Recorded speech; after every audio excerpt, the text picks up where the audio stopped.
আবার গান বাড়াইছে কিরামান কাতিবিন, রোজ হাসরের দিন আল্লাহর দরবারে যদি করে অভিযোগ, আমি বলবো দুনিয়ায় ছিলাম ন্যাংটা বাবার লোক। জোরে বলেন নাউজুবিল্লাহ। এরকম করে হাসরের ময়দানে যদি কেউ বলে আমার ন্যাংটা বাবার লোক ছিলাম, পাছার চামড়া কি একটা থাকবে নাকি? ফেরেশতা পিটাইতে পিটাইতে অবস্থা খারাপ করবে। কথা বলেন ঠিক কিনা? মুফতি রিজওয়ান রফিকি ভাই আবার গানটা নকল করছেন। সে বলছেন হাসরের ময়দানে যদি কেউ ন্যাংটা বাবার কথা বলে, খাজা বাবার কথা বলে, এরকম করে দেওয়ানবাগির কথা বলে, কোনো বাবার কথা যদি কেউ বলে, কোনো রেহাই আছে?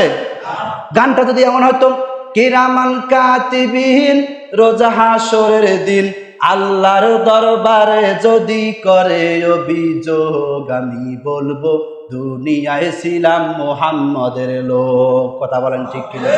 আমি বলবো দুনিয়ায় ছিলাম মুহাম্মদের লোক।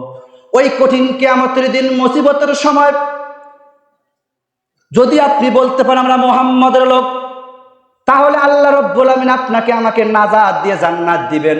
আর যদি বলেন ন্যাংটা বাবার লোক, তাহলে গানটা এরকমও হতে পারে কিরামান কাতিবিন, পাইবে যে দিন তোরা যারা সিরি ন্যাংটা বাবার লোক, তোদের জুতা মাইরা বলবে জাহান্নামে ঢোক। কথা বলতে তোদের বলবে জুতা মাইরা জাহান্নামে ঢোক। যারা বলবে আমরা হাসরের ময়দানে বাবা আমার জাহাজ নিয়ে আসবে, ন্যাংটা বাবা আসবেন, খাজা বাবা আসবে, গাজা বাবা আসবে, শিকল বাবা আসবে, দেওয়ানবাগি আসবে, যারা এই কথা বলবে তাদের কি কোনো নিস্তার আছে নাকি? আর আমরা যদি আল্লাহ রাব্বুল আমিনের সামনে বলতে পারি আমরা দুনিয়ায় মুহাম্মদের লোক ছিলাম, মুহাম্মদের আমরা উম্মত ছিলাম, আল্লাহ রাব্বুল আমিন খুশি হয়ে আপনাকে আমাকে জান্নাত দিয়ে দিবেন। কথা বলেন ঠিক কিনা? তাহলে এরকম করে যারা গাঞ্জাখুরি বক্তব্য দেয়, এরকম আলেম আছে না নাই? ওরাই বলে রাষ্ট্র ক্ষমতার প্রয়োজন।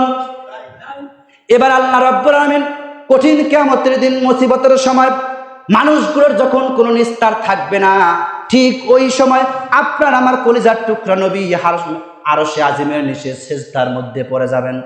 সিজদার মধ্যে পড়ে এবার আল্লাহ রাসূল সাল্লাল্লাহু আলাইহি ওয়াসাল্লাম আল্লাহকে ডাক দিয়ে বলবেন, আয় আল্লাহ তাআলা, তুমি তো বান্দা সৃষ্টি করেছো সুন্দর করে, আহসান করে, বান্দাকে নিয়ামত দিয়ে পরিপূর্ণভাবে দুনিয়ার জমিনে দিয়েছিলে। ওগো আল্লাহ, তোমার বান্দারা তোমার কাছে যেতে সাহস করতেছে না, ভয় পাচ্ছে।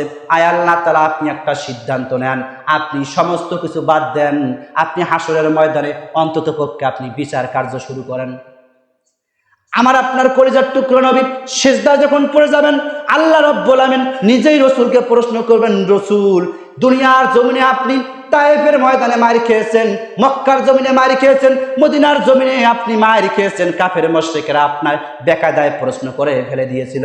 ওগো নবী, আজকে আপনার এরকম করে হাসরের ময়দানে পেরেশানি হওয়ার দরকার নাই, আপনার টেনশন করার কোনো কারণ নাই, আপনার চিন্তা করার কোনো কারণ নাই। নবী, আজকে আপনি যা বলবেন আপনার অনুমতি ক্রমে আজকে সব কাজ পরিচালিত হবে।